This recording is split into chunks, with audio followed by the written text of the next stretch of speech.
Continue to fight for freedom, reach new audiences, and bring important information to the public free of charge. This is not possible without your generosity. Join our quest for the truth and our freedom and donate today, telling it as it is. This is today's News Talk, The World Today. For The World Today, this is James O'Neill.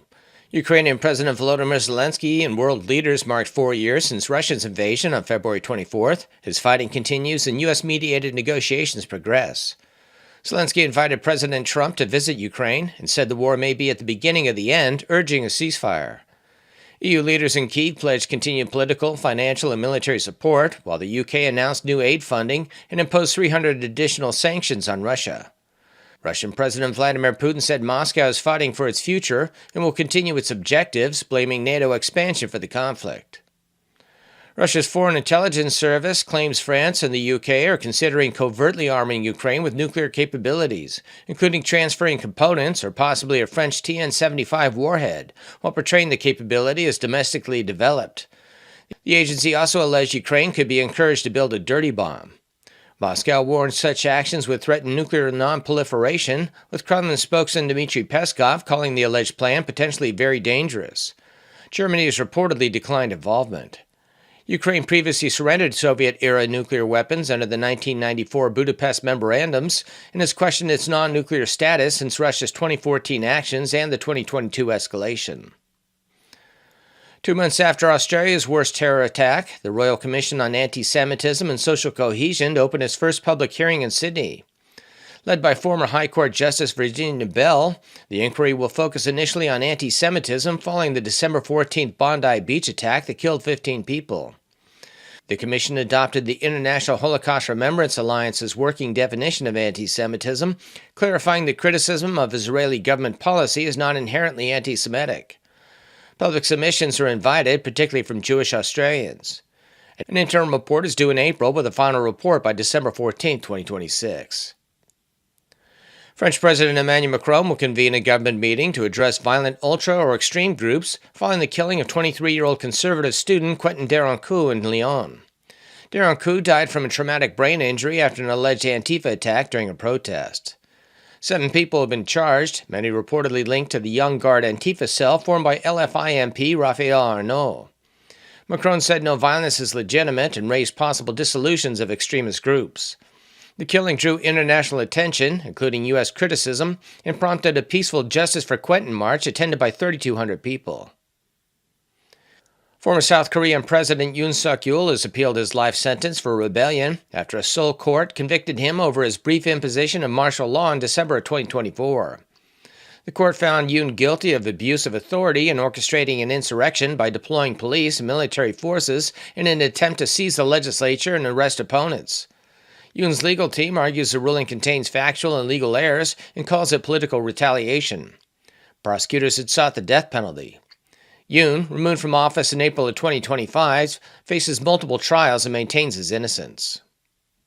White House Press Secretary Caroline Leavitt joined Fox and Friends to discuss how the administration is helping Americans stranded in Mexico. Would not have happened without the leadership of President Trump. He has made it a day one priority to target and go after these vicious drug cartels that have shipped deadly poison to our country for far too long. He signed an executive order to rightfully designate them as foreign terrorist organizations. We've seen the president take unilateral lethal action against drug boats sailing through the Caribbean. And now, of course, we are coordinating and cooperating and pushing the Mexican government to do more to end the scourge of deadly drugs coming through our United States southern border, which, of course, is now secure thanks to President Trump as well.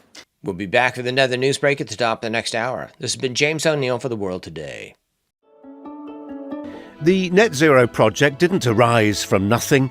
It was the result of a seismic cultural change in our civilization. This change reshaped our universities, our media, and even seeks to police our very thoughts. As a result, what should be a technical debate about emissions and energy has become a moral crusade, one that cannot be questioned. The question is no longer what's true, but who is allowed to speak. And when a civilization can no longer question its beliefs, it loses its grip on reality, and soon after, it's freedom.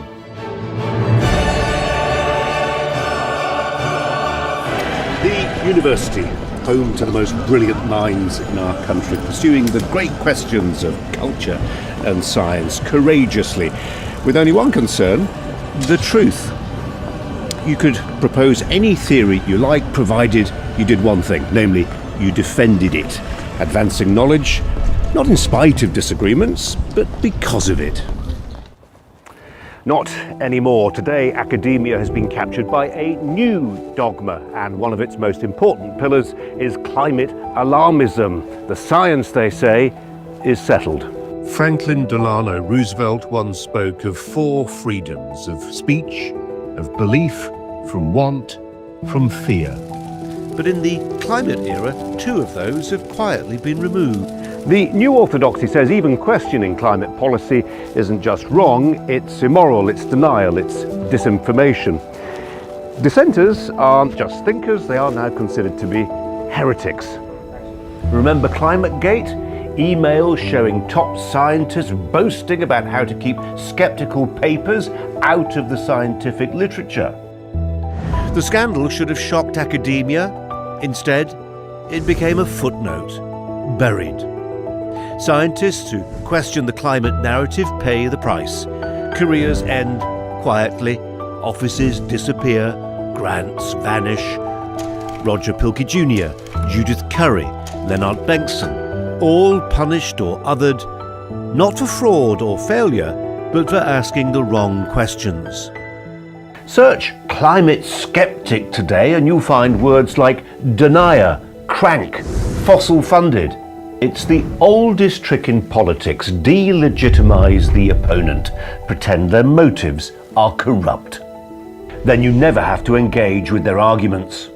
Even the great academies have fallen. A Royal Society fellow recently proposed a meeting on the engineering downsides of net zero. It was blocked, replaced by something less uncomfortable. The IPCC, supposedly gold standard, is no different. Its reports are political documents presented by diplomats. Their models run hot, their scenarios absurd, their assumptions never tested.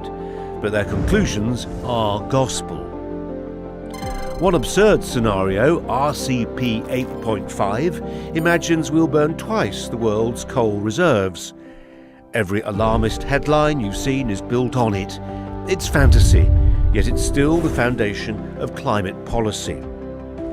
This isn't science anymore, it's ideology, a movement built on fear, not evidence, and its high priests run the universities, the media, and the corporations that fund them. At the Cannes Lion Festival, once a celebration of selling soap and cars, executives now preach the gospel of net zero. They call themselves the conscience of capitalism. In truth, they're its new thought police, railroading the world's advanced economies to immiseration. At their demand, platforms like YouTube and Pinterest now delete what they call climate misinformation, which means anything that questions the approved line. The internet, once the free marketplace of ideas, has been harnessed to the service of a cult. Think about that. The same corporations that made billions selling sugar, plastic and petrol now lecture you about morality and decide what you can say online. Unilever sells ice cream, Mars sells chocolate, Pepsi sells fizzy sugar water. And yet these are the people who claim to be saving the planet by banning your opinions. When Elon Musk took over Twitter, they tried to starve it. The Global Alliance for Responsible Media, GARM, G-A-R-M, coordinated an ad boycott, driving revenue down 80%. Not because of hate speech, because he let people talk freely. Congress later found GARM guilty of collusion, a cartel of corporations using brand safety as cover to censor the public square. They called it responsibility. In truth, it was repression. And the universities applauded. They'd already surrendered. In the name of climate virtue, they abandoned the scientific method, which depends on doubt. Science advances by asking awkward questions, by tolerating error, by being wrong. But in the age of net zero, being wrong is a moral crime. The Academy has become a church, and the creed is net zero. Meanwhile, outside, a generation raised on the fear of apocalypse acts out the faith. They glue themselves to paintings, block ambulances, shout, "Just stop oil." They call it conscience, but it's a performance art, fully sanctioned by their teachers. Every civilization needs dissenters. Heretics keep us honest. But in the new moral order, heresy is hate and questioning is denial. A science which can no longer be questioned isn't really a science anymore, it's a superstition. Real people pay the price. While elites moralise, workers lose jobs, families face blackouts, industries move abroad. The creed of net zero has turned prosperity into sin. We are the heirs of the Enlightenment, not the Inquisition. If freedom means anything, it means the right to question, to doubt, to debate. Net zero began as a policy, but it's become a belief system enforced by bureaucrats, advertisers and academics who've forgotten what free thought looks like. The question is, will we let them decide what we can say, what we can think, even what we can imagine?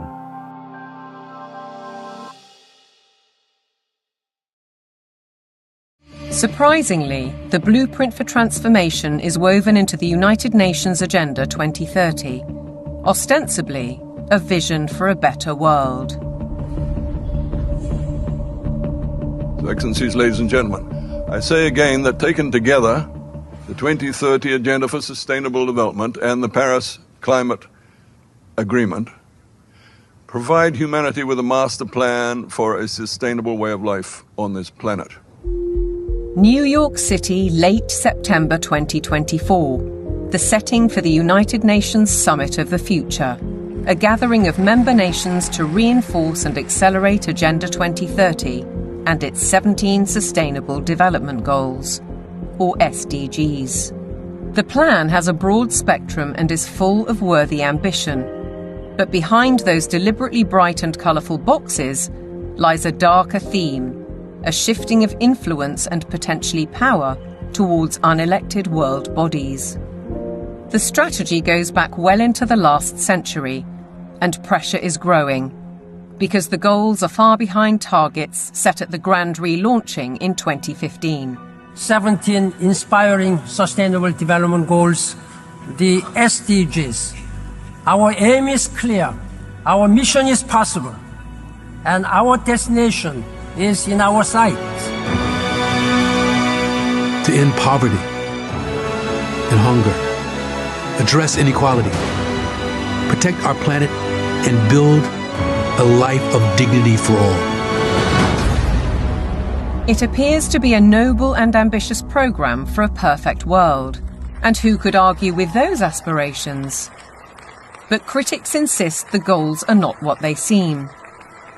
Alex Newman is a journalist and broadcaster who's been investigating the issue for 15 years. He has his own way of interpreting the rhetoric.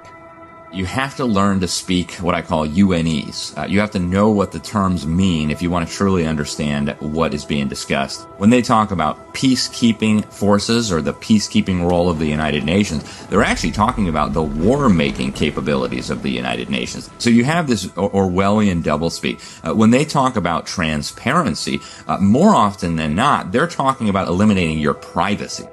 Human rights is another very, very good example. They make very clear in this document that your rights can be restricted under the guise of public order or morality or whatever the case may be. And so they're saying, here's your rights, but by the way, they're not really rights. We can revoke them at any time. The UN is filled with contradictions like this. Like, for example, when they talk about gender equality, right? A normal person in the Western world thinks gender equality means a woman has a right to earn money, to own property, to have all the rights and privileges that a man would have. When you look at the individuals who lead this movement within the UN, you're talking about radical feminists. You're talking about people who are very interested in dissolving the nuclear family. As you dig into these goals, it's very clear we're dealing with something far more nefarious. Once you look past the marketing slogans, the kind of warm and fuzzy, we're going to end hunger, which again is just window dressing, you realize that this is actually a blank check for totalitarian global control. Author and campaigner, the late Rosa Koire, called out the plan more than a decade ago. It is the biggest public relations scam in the history of the world. But it's far more than that. It's a blueprint. It is the action plan to inventory and control all land, all water, all minerals, all plants, all animals, all construction, all information, all energy, all means of production, and all human beings in the world. Not the station for people who label truth as misinformation just because they don't like it. For facts and truth. Today's News Talk. The World Today. Welcome back to The World Today. You know, sometimes if I see photos of volcanoes, and I'm not too sure if I want to jump in sometimes. Modern technology, and it's all crackers behind the scenes. Anyway, we're getting there, slowly but surely. And welcome to, and nice to have your company. On the 18th of February, Stephanie Tran had a story in Michael West Media called Palantir Surveils Everybody, but its own misleading accounts. Now, the data surveillance firm Palantir seems to own the world. It does indeed, doing deals with Donald Trump, Keir Starmer, and other countries and Australia. They have a $7.6 million contract with the Department of Defence's Cyber Warfare Division. This follows a separate $7.1 million contract on top of contracts with the Australian Signals Directorate, the Australian Criminal Intelligence Commission, and the Australian Transaction Reports and Analysis Centre. Kim Wingerei is the publisher and writer for Michael West Media. Kim's a former businessman, originally from Norway, who came to Australia in 1989. Also lived in Chicago, Stockholm and Singapore. Kim likes to look at the big picture and writes about change and solutions. He is the author of Why Democracy is Broken, a blueprint for change, and it was published in 2018. Kim, thanks for joining us. Oh, thanks for having me. Yep, and you know, sometimes when things happen and you just can't do much about it, you just got to roll with the punches.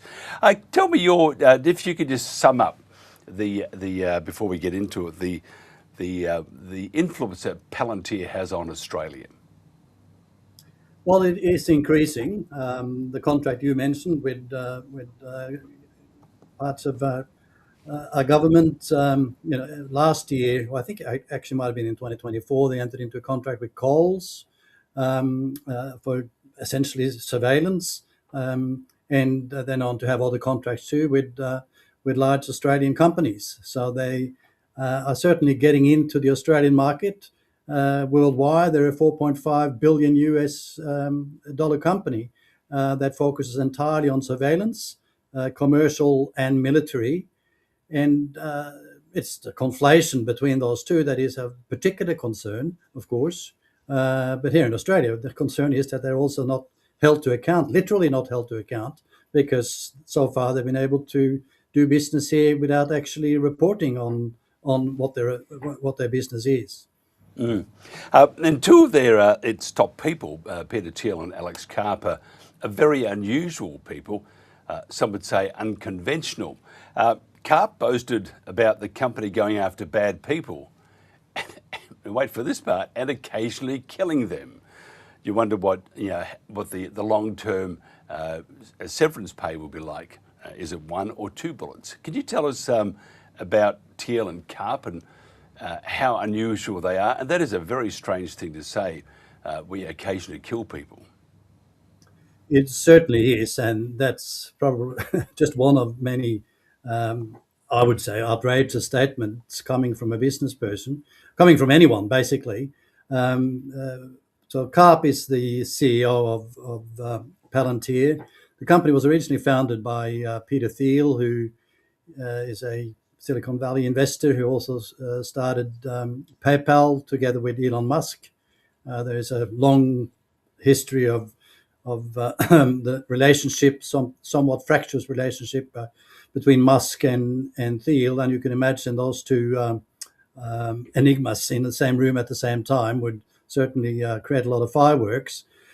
But coming back to CARP, which I think some of those comments are just absolutely outrageous.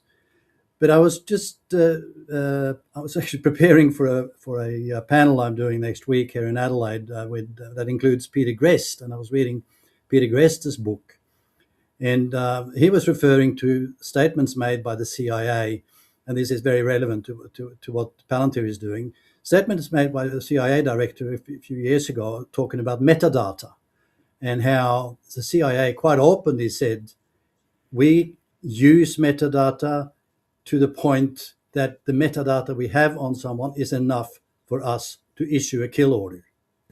So this is where we're at. And of course, that's often the excuse that these companies use, is that, oh, it's only metadata, it's only data about data, but they collect everything. So yes, they can say it's data about data, it is data about people. And when CIA says that data is enough for us to identify who's talking to who and who we should kill, it's pretty scary stuff. Yeah, it's very scary, and I don't think people understand or can see the big picture. The big picture is very scary for this day and age. We have the whole world. It's we used to say how the world is getting smaller. Well, it's getting to be like a bowl of spaghetti, and the spaghetti being the pipes of data, of information, connecting various, not just governments, but large corporations such as Palantir. It's incredible. They won the defence contract also without a tender. I can't see any justification in this. That again shows you how powerful they are. What's your thoughts on that one? Well, defence will use that. Will use the excuse that it's too sensitive for us to issue a tender, which of course is complete nonsense. We live in a so-called democracy, and transparency is important. It's really important that we know also what our defence capabilities are and who they engage with. So it is a nonsensical excuse, and of course it should have been to tender. Recognise that there are some parts of such tenders that may be secret, but to use that as an excuse for not tendering at all for an $8 million contract is just wrong. Also, the other thing that you're just reading all about some of these activities, they're avoiding Australian corporate disclosures. Tell us about that. Well, we have a regulation in Australia, both accounting standards and from ASIC, the Australian Securities and Investment Commission, give multinationals some leeway not to report. So there's two levels of this. One is the reporting itself, and the other thing is whether those reports are audited or not. And multinationals are compelled to report, but not necessarily to have audited reports unless their business is an Australian entity.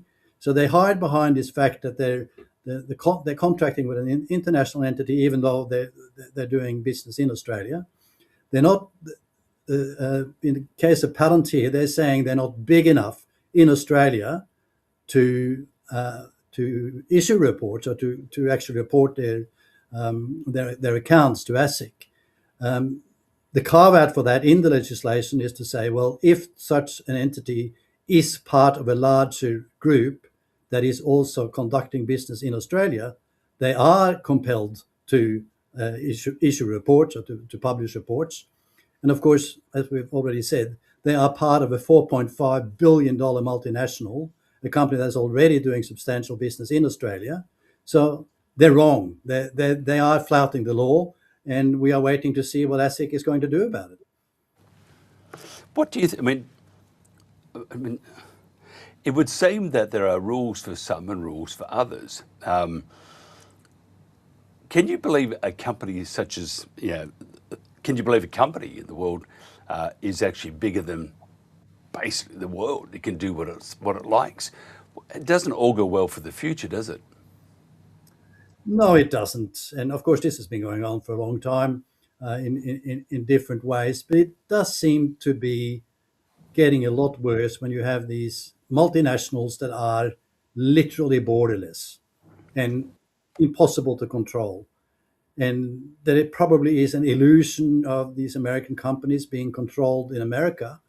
But I don't believe for a second that they are any better controlled in America either. The EU has perhaps some better controls in place for these companies, but they are a law unto themselves. And this is just one. You look at what Facebook, Google, etc., are doing with impunity and just hiding behind multinational tax legislation that it just isn't enforced, isn't working, and threaten to leave if governments don't sort of play to their tune. Yeah, so it is getting worse. You're absolutely right. And what sort of company how would you describe them? I mean, they're also famous for its product Lavender, which is an AI-powered database targeting system developed by the Israeli Defense Forces Elite Intelligence Unit. Now, Unit 8200 used to identify potential human targets in Gaza. It's been described as a central component of a highly automated target factory that has significantly increased the pace of target generation in the war of Gaza. So obviously they're very, very, besides collecting data and not using it for nefarious activities like health or not, they also develop, and this just shows you that AI, in my opinion, is something that we need to be very wary of, because here we are, AI being used to eliminate people more effectively. What's your thoughts on that? Well, AI is sort of now in the same category as the internet was 30 years ago, where sovereign governments basically gave up on trying to regulate it because it was borderless. And AI is now exactly the same. There are some that say each country needs to have its own AI regulation, and I agree with that. We probably do. How do we enforce it is, of course, the big question. But AI is coming into our lives without almost any government controls whatsoever. And although I personally think that financially it is a bubble about to burst, when it'll burst, who knows? But it will burst, as all such bubbles do. And that kind of may lead to some self-regulation and some awakening that we've been sort of going down this path of absolute anarchy when it comes to these companies. Yeah, I'm just thinking because we go on that governments say they're transparent, but when it comes to stuff they don't want you to know about, they're not transparent. And Palantir aren't the only ones. What about other companies too? Why do we have so much secrecy? They'll say it's for our own good, it's for the good of the nation. What it means in effect is they can do what they like, and we don't know. So how do we make government and these companies more transparent, or is that just a pie in the sky and being very naive attitude of mine? Well, it may be naive, but we have to somehow rein these companies in. And I'll give you an example that we just had today, where there's a court case we're following in the federal court in Sydney, and there was reported to us that our name was brought into this court case, and it's related to BHP and dozens of lawyers, dozens of silks in court. So we wanted the transcripts. We can't have the transcripts. We have to go in and pay for the transcripts. The transcripts for federal court in Australia are now managed by a Canadian company called VIQ. And they use AI to generate these transcripts. So here we are. We have an Australian court system that are reliant on a Canadian company to provide transcripts. So that's a good example of where we kind of lost the plot. These things should be governed by Australia. Those kinds of services, if it's a good idea to use third-party services or private services for court transcript, and I would argue it probably isn't, but if we do, at least we need to insist that they are Australian companies, that their data is kept safely in Australia and Australian data centres and under Australian sovereign control. I mean, that's one of the things we have to do. We have to certainly make sure that we control what these companies do. And the only way to do that is to insist that they are actually under Australian jurisdiction. We notice that legacy media or mainstream media and a lot of independent media, they're really on the front foot with this lot. This should be, this sort of stuff, because if they have done their due diligence on these companies, they would understand that they are very powerful countries, more, as I said before, more powerful than most of the world collectively. Mainstream especially is, have you ever seen a story on mainstream talking about the downside of Palantir and all that the defence and the government is doing in a partnership with this company? I haven't seen anything. No, not that I've seen at all. And they should be, shouldn't they? It's a big story. It really is a big story that we have foreign companies that are getting control of personal data to the level that they are, and particularly now when we're seeing what's developing in America, and I think that's the excuse that so often is used, that they're American and they're our friends and they're the good guys. Well, sorry, that was maybe the case a while ago, but it's not the case anymore, is it? And what about, because we've got to make, people often criticise the opposition, and rightly so. Again, where's the opposition? Where's their due diligence? Again, this shows you that our political system is broken, because an opposition should have been on the ball with this from day one. Yes, they should. Well, right now, the opposition, such as it is in an absolute shambles. So there's not much to expect from that.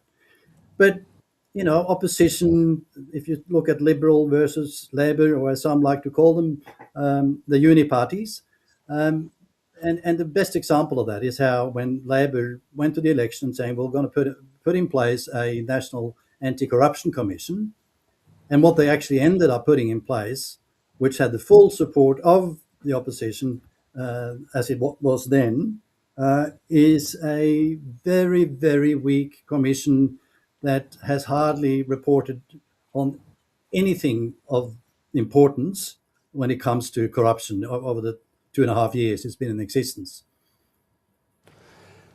So tell me, if we look into a cup of tea at the moment, and we like to predict the future, where do you see, we'll look at globally, because these companies are just enormous, and they are going to be the controllers of us. I'm like a giant machine pushed by bad people, buttons pushed, that will tell you what to do. And we will collect all the data, and we will sell this data to the highest bidder. Oh, they've got weapons. If you look at, I'm trying to make a point here, but if you look at TikTok with anyway, I've got his name. Anyway, TikTok, after taking it from the Chinese because of the commercial data that may be used, we give it to Oracle. That's right, we give it to Oracle, and Oracle gives it to Israel. And Israel have got very little use for commercial use, but they have a lot of use for it when it comes to military, to inverted commas, protecting our borders as we take theirs. So if you look at then Palantir doing what it is, and these other companies doing what they're doing, all based around data. The old saying, knowledge is worth $1 million or $1 billion. Knowledge is king. If you look at then Palantir and these companies, globally, and you look at it for Australia, looking into your cup of tea, what do your tea leaves tell us? It's really hard to say. As I said before, that I think the AI bubble will burst, and one of the reasons for that is that they are totally all in each other's pockets. So whilst Nvidia, for example, which I believe still is the world's most valuable company, produce servers and data centers and and but they invest in these AI companies so they can invest back into Nvidia. And there's a lot of that going on, and it's now at a scale where they can no longer just use cash flow and equity. They have to start borrowing, and that tips the balance the other way eventually, and so that bubble will burst. That will help because I think when that bubble bursts, there's going to be a lot of other consequences too of things coming out of what these companies are doing, and that we might have to wait for that wake-up call to put proper regulations in place. My biggest hope is with the EU, who seems to be better able to put proper regulations in place. Or maybe I shouldn't use the word proper, but at least some regulations in place, and fine Google and others in the billions of dollars. And that's the only way these companies learn is to hit them in the hip pocket, take the control away from them. But it's hard to see anything else in the short term that will actually change the trajectory we're on. Yeah, but it's hard to. Look at the fines. I mean, I think they're wrong. They're mischievous fines, or the intention is quite mischievous with X of these. But if you hit them with a $10 million, $20 million, $30 million fine, they go, okay, there's a bit of chump change. So they're very large companies. I've kept you a bit longer than I should have, but I find this really interesting, and I think the people. I don't think enough people understand that our world is changing at a rapid pace. That even if you put your brakes on, you're just going to burn through the soles of your shoes and start burning yourself. So I don't know how we're going to stop this, whether it is stoppable until the end comes. If somebody wants to find out more about you, Kim, how do they do that? They find us at michaelwest.com.au and on YouTube as The West Report. And we publish every day. Absolutely brilliant. Thank you so much for coming on. This is The World Today.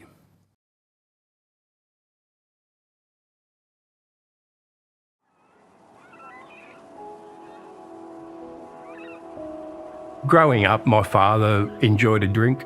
It was just part of our culture. So you might have started drinking at 15 or 16. And so then it's just a slippery slope. As it affected me in the end, it was to the point where I couldn't even have money in my bank account because, I'd go to the pub or I'd go to the bottle-o.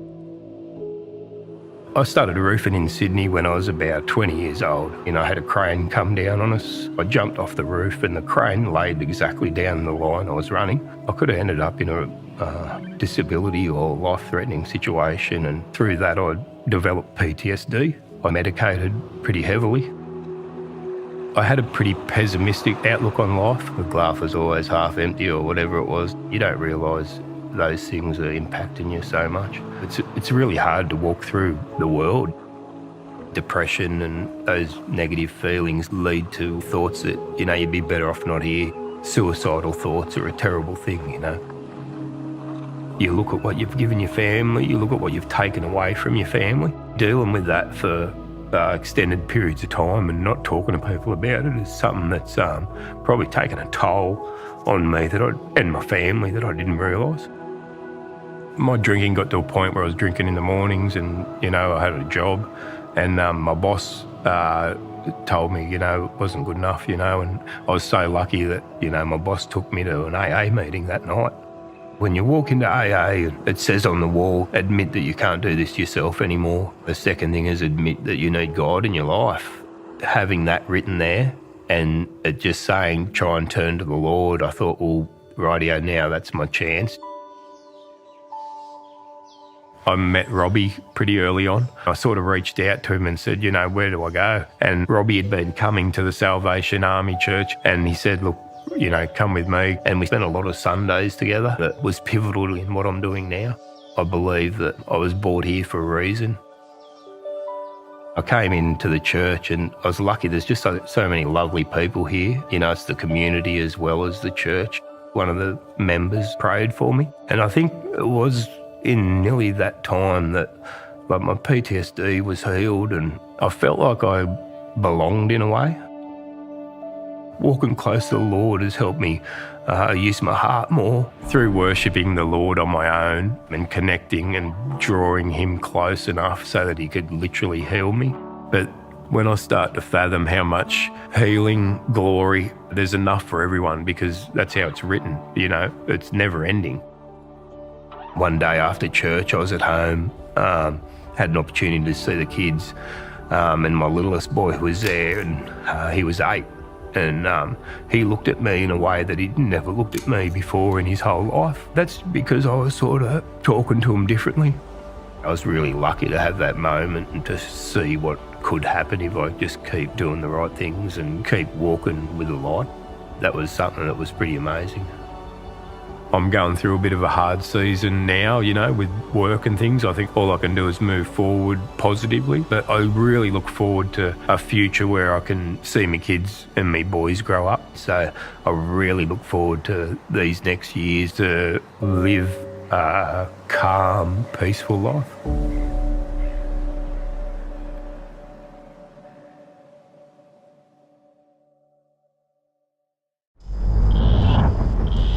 What is Australia's deadliest predator? The one that hits with more than 30 Gs of force. Strikes in under a second. Leaves catastrophic injury in its wake. You won't hear it, you won't see it, not until it's too late. Australia's deadliest predator isn't found in the wild. It's on our roads. Speeding is the killer.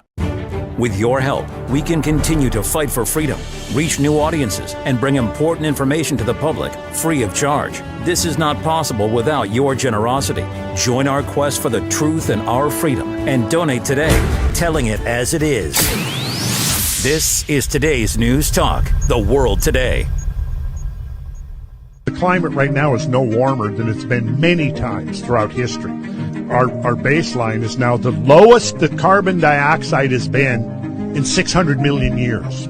As far as temperature change, the IPCC's first report of 1992 showed that the medieval warm period was warmer than the present. Well, this didn't fit the narrative, so by the time the 1996 report came out, it was a completely contrived graph called the hockey stick. So what they did was they got rid of the medieval warm period and the Little Ice Age, and so instead of the graph doing this, they flattened it out, and then they added instrumental record on the end that looks like it's going way up. The point is that the people that are calling them out on it are not getting the media coverage. You know, because look, at this point there's billions of dollars going into the whole climate change narrative.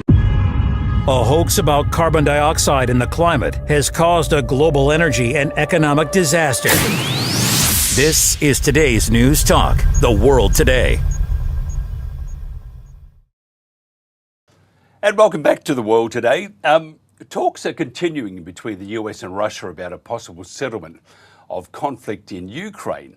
Now, it doesn't include the Europeans or Zelensky, but will flounder if they become involved because the latter is hell-bent on measures that continue the war indefinitely. So the war that keeps on giving. For example, this idiot called Boris Johnson stated this week that the UK should send troops to Ukraine to make a point to Putin. Eric Kraus is a Russia expert, a French national who spent his entire career in finance in Moscow, beginning in 1997 as head of fixed income for Dresdner Bank, and following the 1998 crisis as managing director of Uralsib Bank and then Sovling Bank, where he authored the best-known Russian strategy publication, Truth and Beauty and Russian Finance. Eric, thank you for joining us. We don't have you at the moment, so this is you're not connected at all. So what we're going to do is just go back to me, get Cam to connect us, because we do have some We do have some issues, and this is where a whiskey Cam, if you could just let me know as soon as Eric is connected to what we are doing, because we are not working at all. Cam, if you can just fix that for me. Otherwise, I shall go to a quick commercial break. If we're not ready, we'll just have a look and see if our guest is there. No, he's not there at the moment. Go to a quick commercial break. This is The World Today with me, Mike Ryan.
Okay, let's try this one out. I'm looking for my bottle of scotch at the moment. Eric Krause, are we there? No, we can see Eric, but it is not working at all, which is just, no, Eric, you're still muted, and we can't do much about that at all, which is just most unfortunate, I think, because we're going to talk about a lot of things.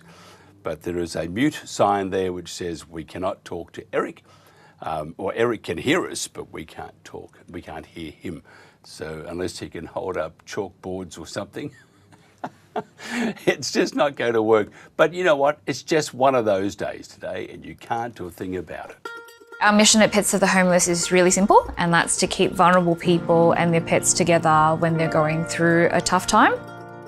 Back in 2015, Pets of the Homeless started with a 20-kilo bag of dog food, made it into small packs, put it in a suitcase, and it was just me walking down the streets of Melbourne, one woman on a mission to make a difference. I would share the story on social media. We've just hit 100,000 meals distributed today. And the community really responded positively, and it just grew from there.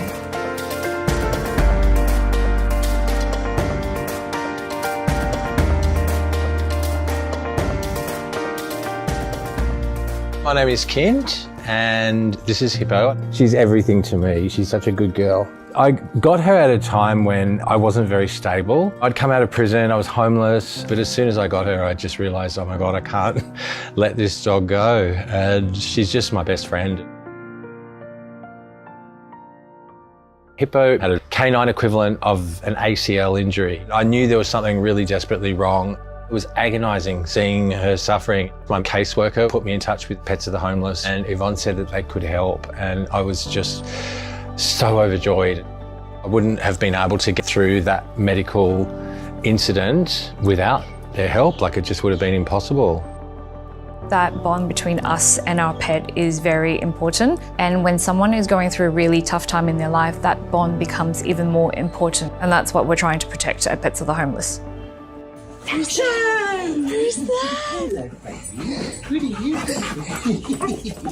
My favourite quote is, "I always wondered why somebody doesn't do something about that.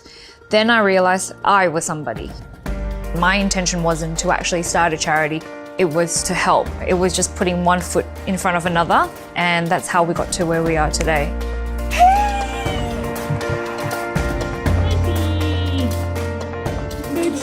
We're now in a warehouse. We have about 150 volunteers. We provide on average about 60 to 70,000 meals every single month. We have a network of about 73 community partner organisations that we work with. We've also taken in hundreds of pets into our foster care program, and we've just reached 2.5 million meals distributed.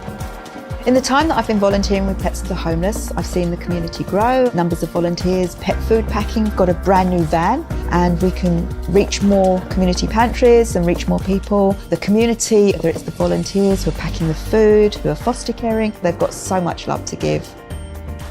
I think Pets of the Homeless gives people hope. There can be a bit of judgment for people who are homeless and have a dog, but the reality is those dogs have got love and support, and it's so wonderful that Pets of the Homeless are able to help. It really makes a big difference in actual lives. It's really important work. To the people who have supported Pets of the Homeless over the last 10 years, thank you from the bottom of my heart. There's so many kind people out there, and I'm just grateful for all of them. The work that we need to do is so huge and the need is growing, and we can't do it without the support of our community.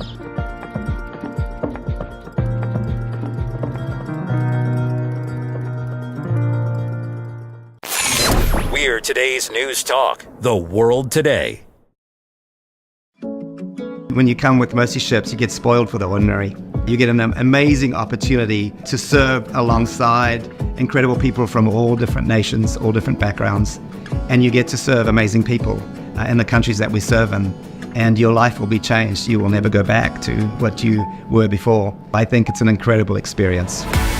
In sub-Saharan Africa, 93% of the population can't access safe, timely, and affordable surgical care. For many, hope and healing seems out of reach.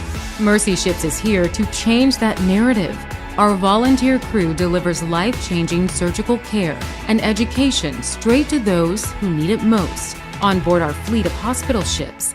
And it's all made possible by people just like you. Mercy Ships has changed me in the way of seeing how God redeems pain and suffering and turns it to joy in the lives of our patients and in our own lives.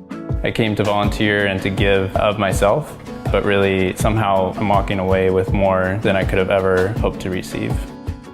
The beating heart of each hospital ship is its own vibrant and unique volunteer community, made up of individuals bringing their own diverse skills, languages, and cultures, all in pursuit of one life-saving mission. Mercy Ship is not just about the work, it is also about the love and caring that people have for one another. The moment you board the ship, you become an instrument in God's heart. While surgeons and medical crew bring hope and healing in the operating rooms and wards, the need for volunteers goes far beyond the hospital. Mariners, engineers, cooks, plumbers, teachers, administrative professionals, and so much more. No matter your skill set, if you want to use your time and talent to change lives while experiencing life-changing transformation for yourself, then you're exactly the kind of person we're looking for on board. It's a unique opportunity to use your skills, talents, and gift to help others in need. It's a chance to make a real difference in the world. When you come in here and instead of numbers, you see real people and you see their faces and hear their stories, everything changes. In here, you grow as a person and as a professional. After Mercy Ships, you can just go back home and keep being the same person. With your help, we can continue to fight for freedom, reach new audiences, and bring important information to the public free of charge. This is not possible without your generosity. Join our quest for the truth and our freedom and donate today, telling it as it is. This is today's News Talk, the world today. For the world today, this is James O'Neill. Peter Mandelson has been released on police bail after being arrested on suspicion of misconduct in public office. The 72-year-old former minister and ambassador was detained at his Camden home and questioned for approximately 13 hours before being freed pending further investigation. The arrest followed search warrants at properties in Camden and Wiltshire and relates to newly released Jeffrey Epstein emails alleging Mandelson leaked confidential government information while serving as a minister. Mandelson denies wrongdoing and has apologized for his association with Epstein. The case has intensified political pressure on Prime Minister Keir Starmer over Mandelson's appointment as ambassador. Prime Minister Starmer faces criticism over a reported system that issued at least 13,000 child abduction warning notices between 2008 and 2025 to suspected grooming gang offenders instead of pursuing prosecutions. The system began during Starmer's tenure as Director of Public Prosecutions. Critics, including former Detective Maggie Oliver, claim the warnings were used to avoid thorough investigations, citing cases where suspects received letters rather than charges. Reform UK and conservative figures have questioned Starmer's record. Starmer initially opposed a national inquiry into grooming gangs, but later supported one amid public pressure, though controversy continues over its implementation. Reform UK Shadow Home Secretary Zaya Yousaf outlined sweeping immigration and security policies, pledging to reduce migration to net negative levels and deport more than 600,000 illegal migrants in a first term. He proposed visa bans for countries that refuse repatriation, including Afghanistan and Pakistan, withdrawal from the European Convention on Human Rights, and creation of a 24,000-capacity detention center and UK deportation command. Yousaf also announced Palantir law to criminalize assisting illegal migration, reforms to the Prevent program targeting Islamist extremism, bans on groups such as the Muslim Brotherhood and IRGC, protections for churches, and expanded stop-and-search powers. India has unveiled a comprehensive national counterterrorism policy aimed at combating terrorist acts, including cyber attacks by criminal hackers in hostile nation-states. The framework seeks to deny terrorists access to funding, weapons, and safe havens, while addressing emerging threats such as drones, robotics, encryption, the dark web, and cryptocurrency. The Home Ministry proposed a standardized anti-terror structure across India's 29 states to improve coordination and response. The policy follows a 2024 pledge to draft a national strategy and comes after last year's Jammu and Kashmir attack, which led to Indian airstrikes in Pakistan and a subsequent ceasefire between the two countries. Ahead of the Gorton and Denton by-election in Greater Manchester, the Green Party released a campaign video in Urdu featuring candidate Hannah Spencer, targeting the area's significant Muslim electorate. The race follows Labour MP Andrew Gwynn's resignation over leaked messages and has become a contest between the Greens and Reform UK's Matt Goodwin. The Greens have championed mass migration, with leader Zach Polanski calling migration Britain's superpower, and reportedly campaigned in 14 local mosques. Reform UK accused the party of sectarianism. Deputy Leader Mohsen Ali has faced past criticism for comments supporting Hamas and opposing the Prevent program. Kevin, an American tourist stranded in Puerto Vallarta, Mexico, shared his harrowing experience amid escalating cartel violence. But it was an eerie feeling of we're all on the beach, basically having a drink, which the tourist area is quite safe, and we could see these fires and even hear gunshots in the distance in the downtown area. And then we started seeing the Blackhawks roll in. It was a very eerie feeling for sure. We'll be back with another news break at the top of the next hour. This has been James O'Neill for The World Today. Masterships is on a mission to bring hope and healing directly to those who need it most. In many nations in sub-Saharan Africa, access to surgical care is limited, unsafe, or unaffordable. 9 out of 10 people in need of surgery are left without hope. And tragically, every 2 seconds, someone dies because of a surgically treatable disease. Masterships exist to change that narrative by bringing safe, free surgical care and surgical education using the world's largest civilian hospital ships, the Global Mercy and the African Mercy. On board, volunteer professionals from around the world treat conditions like cleft lips and palates, burn contractures, bored legs, obstetric fistulas, cataracts, benign tumors, and more. Meanwhile, Masterships supports partner African nations to strengthen their surgical systems through education and mentorship, expanding their capacity to deliver quality care in the long term. Over the past 45 years and counting, Masterships has performed more than 114,000 life-changing and life-saving surgical procedures, trained more than 53,600 medical professionals, and gifted services and material valued at over $1.8 billion. Now, with the 2-ship fleet currently active in Madagascar and Sierra Leone, Masterships will be able to double the impact and provide life-transforming surgical care to more people than ever before. And it's about so much more than numbers. Each number represents a name, a face, a story, and a new hope for the future. Because we believe everyone deserves the opportunity to live a full and healthy life. Through a global community of partners, donors, and volunteers, together we can change the surgical landscape in African nations today and in the future.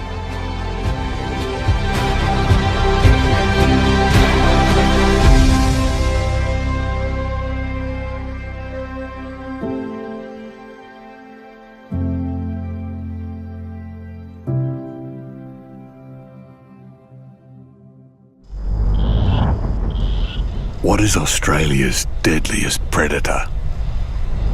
The one that hits with more than 30 Gs of force. Strikes in under a second. Leaves catastrophic injury in its wake.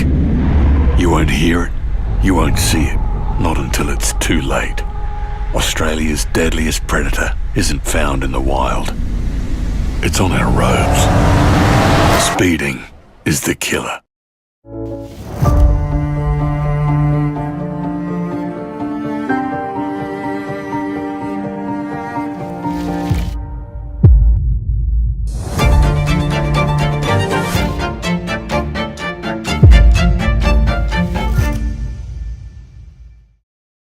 And welcome back to the Protagonists. We're going to be talking about the overt,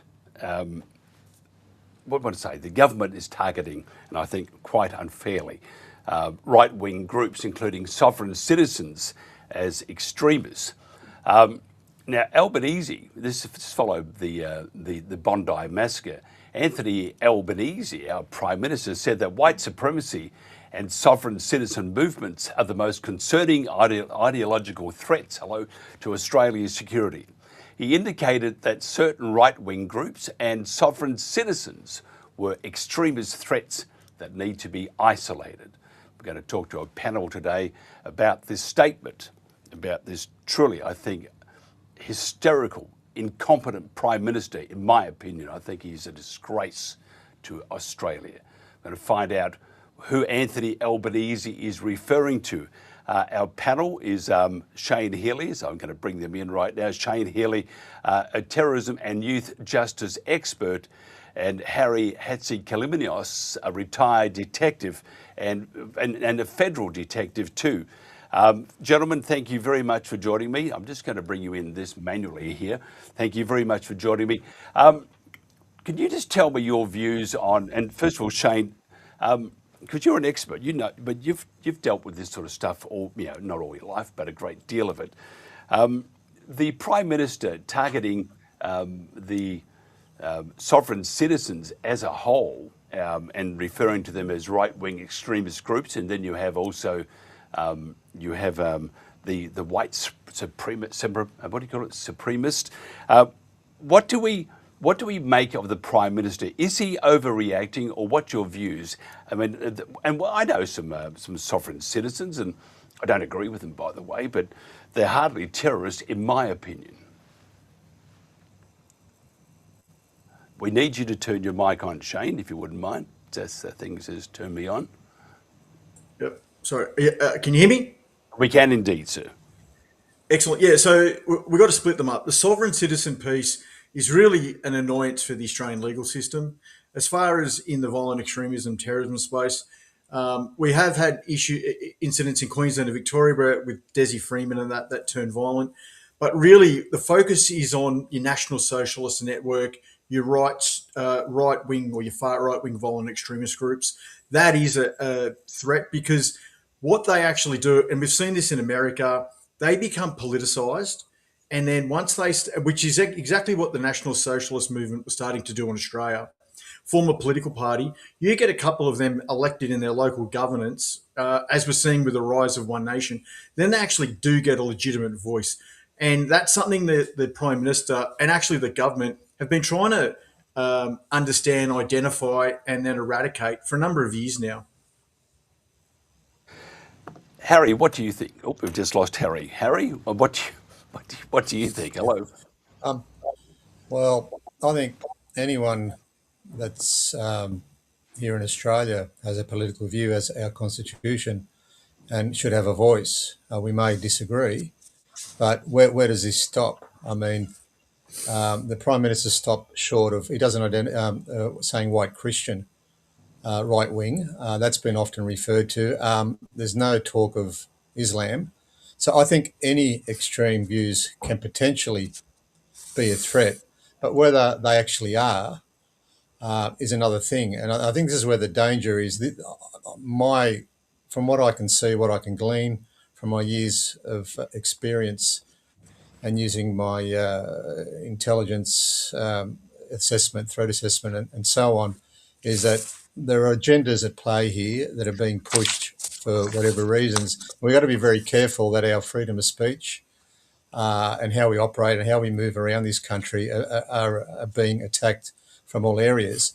Now, look, left wing, right wing, I don't buy into that. That's something that was set up to keep people apart. That's my view. We've all got opinions. We're all human, and while we can't get together and have a decent conversation where we may agree to disagree and then move on, this is where the problem lies. And I think frustration then sets in. And what you're seeing now with One Nation is decades of culmination where they actually put her in jail years ago because she's a threat to the Labor and Liberal, which is the left and the right. And now we're seeing in Adelaide where we've got the Labor and Liberal coming out in preference of One Nation last with the upcoming state election. So if that doesn't tell people and show people what's actually going on, that it doesn't matter who you vote for, you're not actually getting represented. And that's where the frustration comes in. And I'd just like to say and put on the table that we're at this point in history because of decades and decades of malfeasance by both Labor and Liberal for whatever reasons that's occurred. And you've got other parties like the Greens and they're in the mix as well. And unfortunately, the people who are the Commonwealth are not being represented. Shane's been a critic of the overreaction in issuing directives on these are terrorists, this is a terrorist organisation, this is a terrorist activity.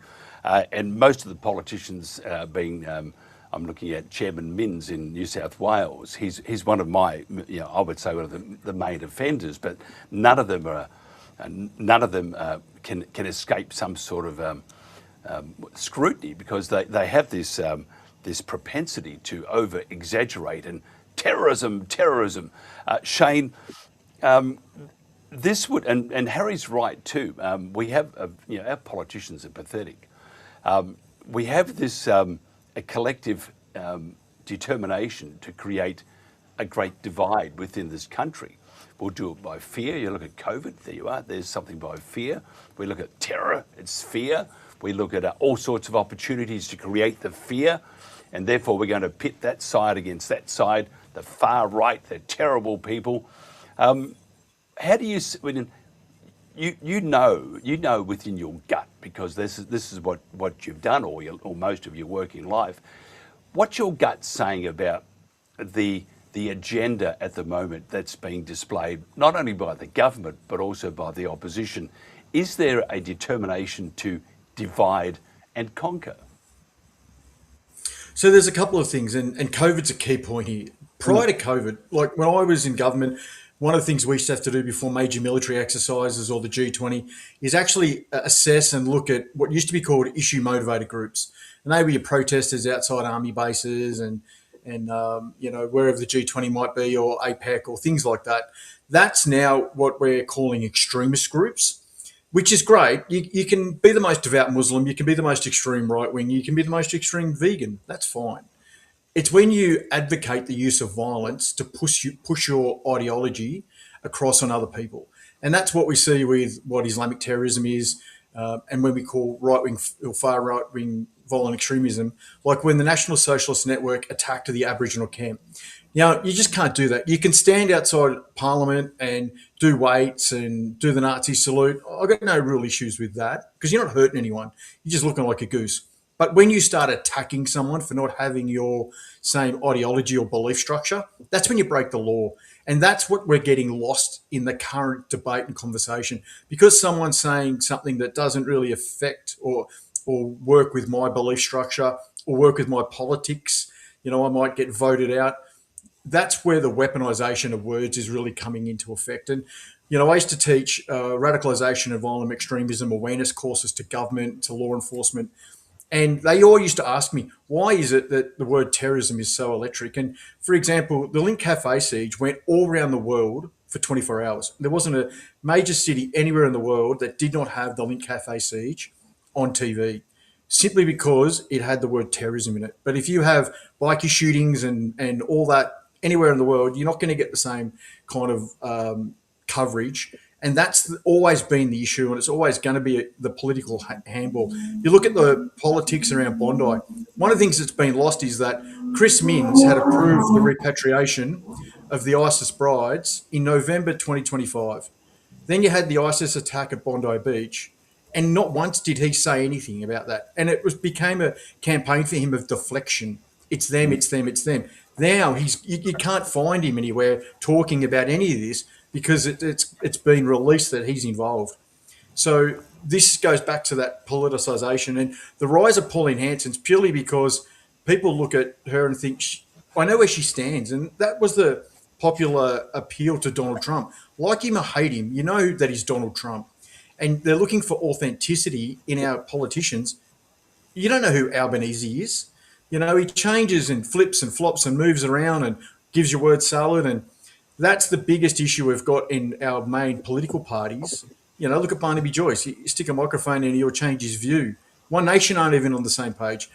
But that's what the centrists, the middle, the core Australians are just looking for, that Aussie authenticity in our public politicians. What do you think, Harry? And I do agree with Shane too, but I do think there's an agenda here to divide and, inverted commas, conquer.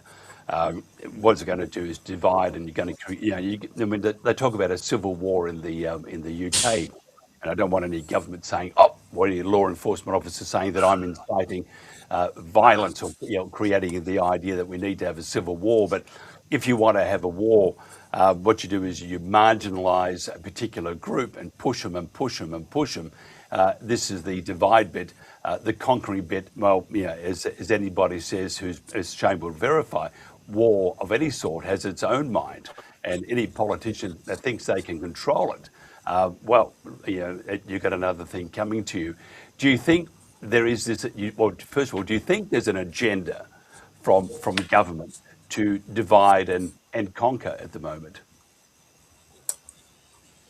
Yeah, I think there is, and we saw that through COVID, where people were treated differently. It was a real shame because not many politicians stood up. The legal system didn't stand up at all, and you got to go look back as to who's paying them and interests and contracts. But the Constitution was disregarded, and then we've got the Biosecurity Act 2015 wasn't even followed. That was the legislation.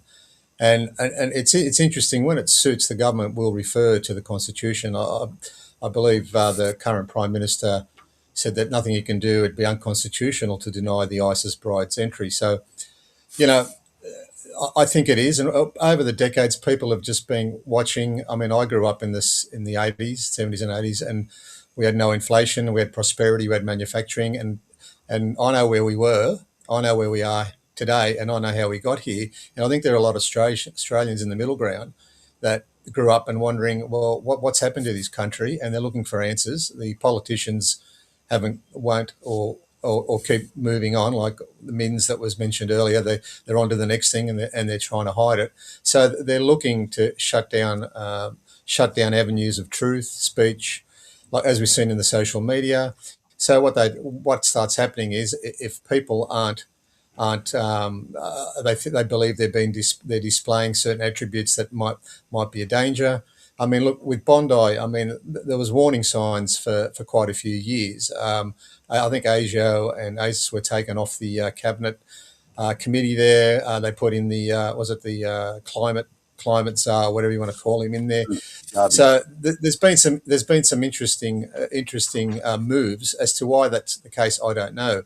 But I think people are starting to, with the cost of living crisis now and what's happening all around the world. This is just not something that's only happening in Australia. It's happening in all westernised countries at the same time right now. So it's very interesting that we're all heading at this point. There's been talk about civil war in America.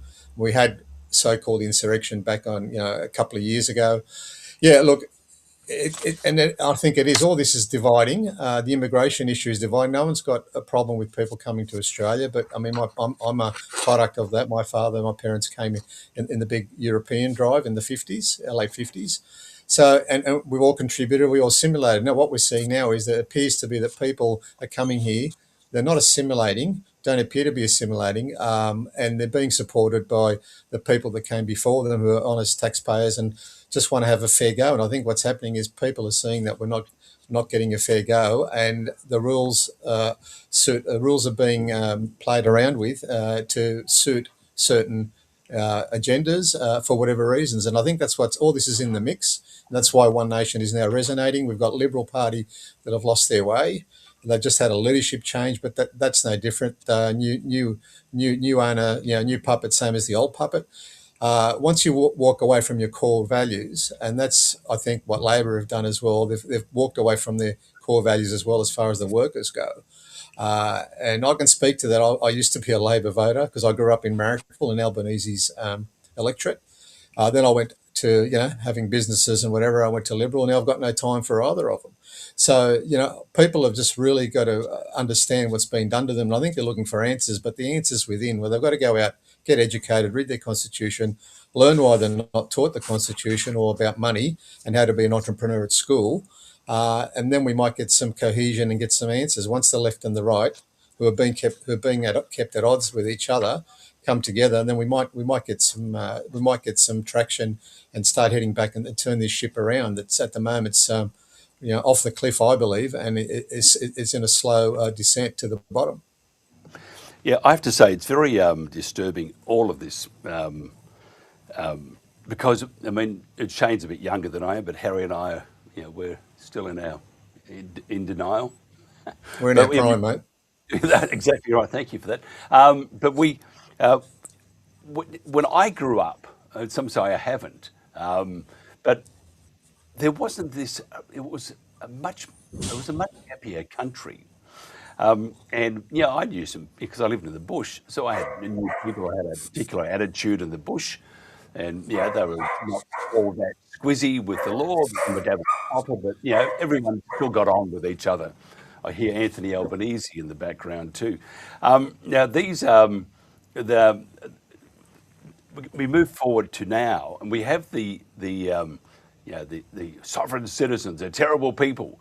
And sure, there have been some terrible shootings, and they say that the people that shot these, or the person of each of these shootings was a sovereign citizen. But it doesn't mean that the entire movement, if you want to use such a word, all killers want to kill policemen. I mean, if you look at a lot of the shootings just in the streets in Melbourne and Sydney and even Brisbane, they're from all sorts of religions. So it doesn't mean that all Catholics are all going to be all killers and people that believe all lesbians or whatever. So to target or to brand the sovereign citizens as a dangerous group of people because these poor coppers have been shot is quite. It's just not warranted. And again, it's the fear thing, isn't it, Shane? They want you to fear. They want you to create this divide that anybody who's a sovereign citizen, and by the way, I don't agree with a lot of things they say, but if you do it peacefully, who gives a rat's? It's their right to do it if they want to believe it, providing... So the problem with sovereign citizens is twofold. One, they don't believe what we believe, which is why they're sovereign citizens. They don't believe in the Australian Constitution. They don't believe in the Australian government, the Australian law. They cause trouble on their roads. They don't have licenses. They don't have registered cars. So there's that aspect, which is why I say it clogs up courts. Sorry, Shane, not all of them cause trouble on the roads. So you didn't let me finish, Mike. You didn't let me finish. When COVID kicked in and they started getting food deliveries and things like that, they started building bigger communities because COVID made a lot more people say the government's corrupt, the government's against us. This is a better alternative lifestyle. I was involved in an operation where we actually started looking at the sovereign citizen movement on the central coast of New South Wales, which is pretty big up there, right? And actually look at their values, look at their ideology, look at what they believe, and is there, where's the left and right of arc or their boundaries? And I agree. They're just a lot of people that just want to live off the grid. They just want to do their own thing, and I'm all good for that. And so when law, there's that famous saying, anyone can use statistics in however they want to mold them. And you see a lot of that with law enforcement when it comes to sovereign citizens. And the argument always is they block the courts up. And I say, so what? There's no threat to, no intent or capability to really do any damage to the Australian society. So they're just a way to unite other people to say, it's not us, it's them.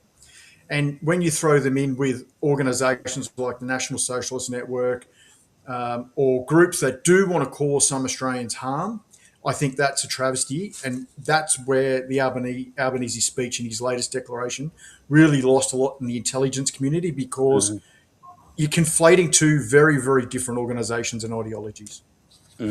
And that itself, Shane, it's an issue because, again, what you're doing is you're creating this mass hysteria or mass fear. Well, it all comes down to us versus them, and that's the push-pull driver. Whenever we're doing assessments on any ideology, whether it be Sunni Salafist or whether it be, One Nation, whatever it is, you're looking at what's the push-pull, us versus them, and that's how they recruit. This is their issue. Come to us. We can do this for you.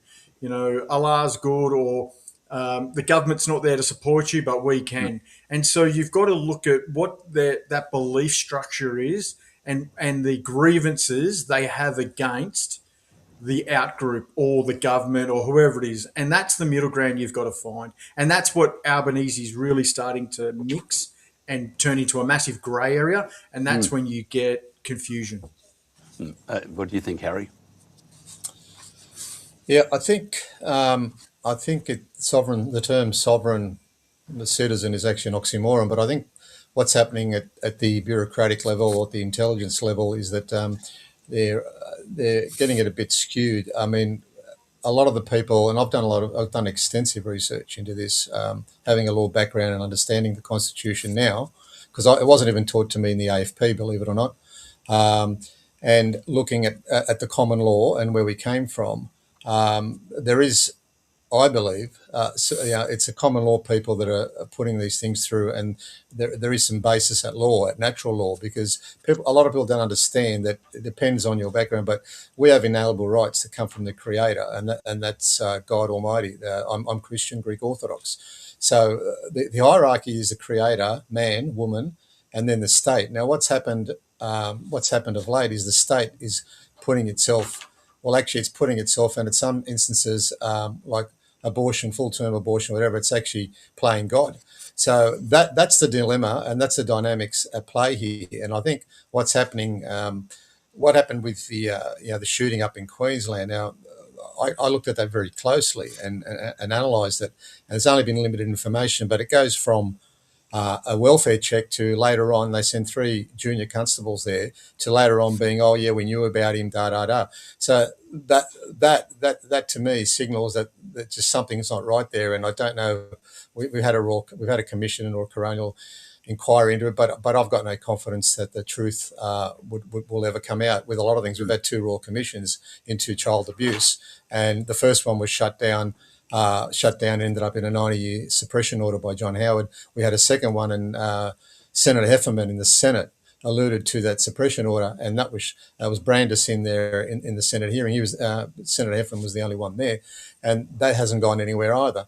So we've got a big problem in our bureaucracy, in our constabulary, in our judiciary, and I think this is all in the mix as well. And I think it's very convenient to brand certain people as sovereign citizens, but I don't believe, I don't condone violence. I don't think at any time you should become violent. And any time dealing with police, I always say to them, just go with it and go along and fight your battle later. You don't want to resist arrest, whatever, assault police, because then whatever. And I saw that. We went in, and I'll just give you one example. We went into a hitman we believe is notorious for many hits. We had to go and execute a warrant, and we went in there and we thought we were going to have trouble here. We had a specialist team go in there, but he stood there, calm, cool, rang his lawyer, did him a lynch, and there's a prime example of and he was polite, perfect gentleman. There's a perfect example how you should treat yourself in that situation. So, and I think what happens is people get G'd up, and a lot of these movements, there's a lot of fraudsters out there as well that want to make money. There's a lot of scams, so you got to be careful of that. But what I say to people, empower yourself, read your constitution. It's 33 pages, and find out what's actually going on in this country and how we got here. How we've got old Parliament House and the new Parliament House, and how that happened with the Australia Act, and get empowered. And if you want to go down that road, do it from a position where you actually know what you're doing, and don't rely on anyone else to do it. To guide you somewhere, because more than likely you'll find that there's a good possibility what they're telling you or what they're saying may not actually be correct. And the only way you can do that is by Are you familiar with the common law sheriffs in Western Australia and Victoria? I've heard of the sheriffs. Yeah, I'm aware of the whole sheriff. There's an actual massive group, especially in WA, that fully in all their belief structure that the Constitution's illegal, and they've rewritten their own. They actually have. You can go online and look at their meetings. Yeah. They hold full meetings, and then at the end they'll say we're going to charge Albanese with whatever, and they literally take in their view, court documents. And so I think a lot of it is they're looking for a tribe. It comes down to, most of them are retirees looking for something to fill their day. But the problem that they do have, especially in the internet age where they stream some of this, you get people that think they're telling the truth, that what they're saying is accurate. And their core belief is that the Australian Constitution is illegal. And one of the structures they cling to, I'm half Indigenous. I grew up in an Indigenous community. If you talk about the Australian Constitution to my elders, and they go crazy because stolen land. So, there's many. That is correct. Look, actually, that is correct. There's no treaty. New Zealand. Now, that's what the Voice, as you would be well aware, the Voice failed because the originals, the people that would hear, and anyone born here, they're sovereign. You're sovereign. Knew what was going on. Well, so the other part of my ancestry is Irish. Yeah. Well, the other part of my ancestry came out in chains as convicts. So none of my ancestry wanted to have happened to them. You know what I mean? And that gets lost. Like part of what I do is I constantly talk to people about their views and their beliefs, and all these people that carry the Eureka Stockade flag. And I'm like, you realise that was a war against Irish miners versus the English sovereign, same as the Kelly. It was all, and they have no understanding of history, the Australian history, where we got to and how we got to where we are today. So I agree. I say education's the silver bullet to everything. Educate yourself, understand the history of Australia. People don't even realise that New Zealand were part of the original vote in the 1890s to become part of Australia, and they voted no to have their own country because of the Maori Wars. And so I agree that it starts in the schools. Let's change the history curriculum. Let's educate ourselves about the Constitution, about how Parliament works, about and like I used to do the mock debate at school. They don't do that anymore. Where you learn to have a conversation with opposition points peacefully, respectfully. Now it's all screaming for attention. They're actually talking about attention is the number one drug in America because everyone's fighting for it. And with the Mark Zuckerberg was only before Congress this week about how the Facebook algorithm changes the brains and drives that us versus them and that division amongst people because they deliberately put, and X used to be notorious for it, they would put things into your feed that they knew you were opposed to, so you would argue against it. And then that would build more activity, which would build more ad revenue. So I think if you educate yourself, like I use Ground News, and it'll show you this article is by a left-leaning newspaper or a right-leaning. This is down the centre. And you can type in like I did before this, Sovereign Citizen Australia, and you get, say, 20 articles and they'll say this 7 are on the left and this or this. And it gives you a perspective of both sides of the argument, to educate of where do I actually sit in this debate. And I don't think that happens anymore. Where in the 80s, 70s, you knew what you're about, you know what I mean? And I think that's what's been lost. Harry? Yeah, I think the news, I mean, they're not reporting, but they're just talking points, and there's no investigative journalism. There's no, it used to be where they report they report the facts, and then you can make up your own mind, go out and research. But now they're actually, and it's also with social media that's amplified.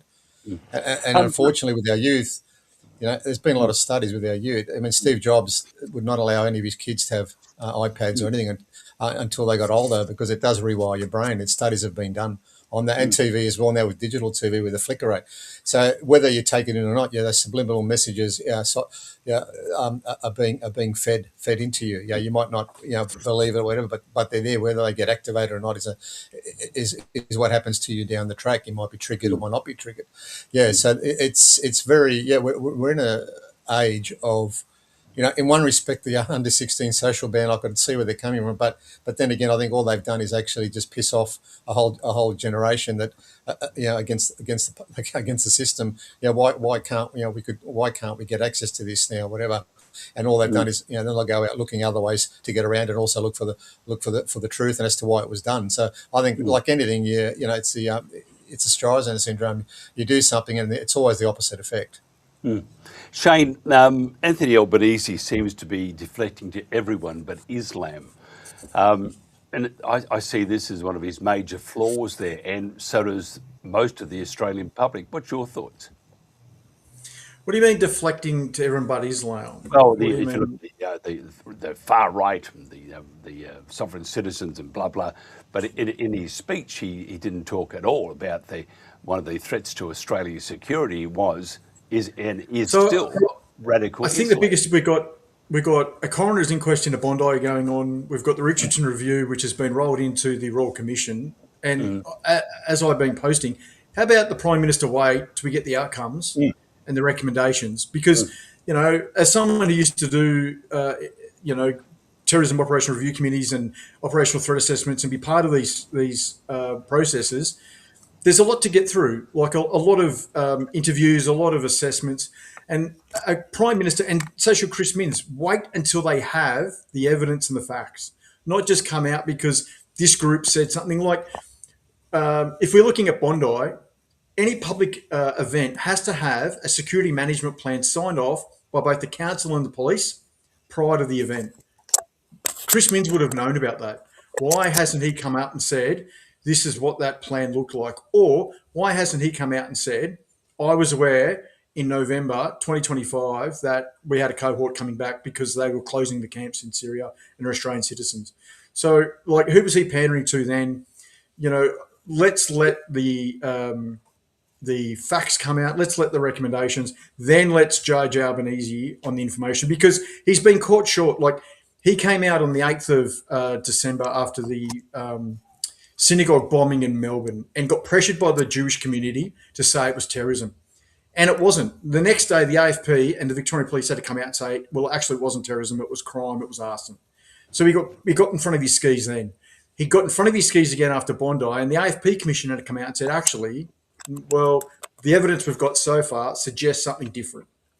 So how about I think, in my view, he should wait and see where the evidence points at the end of the day. We've got someone before the courts. What happens if he got, in very hypothetical, not guilty? Like, just say that happened, right? Which has happened in other matters. Like, I was heavily involved in the juveniles that were arrested after the Bishop Amari stabbing. They were put before the courts and assessed and not guilty. And that was all an overreaction because the public or the politicians needed answers.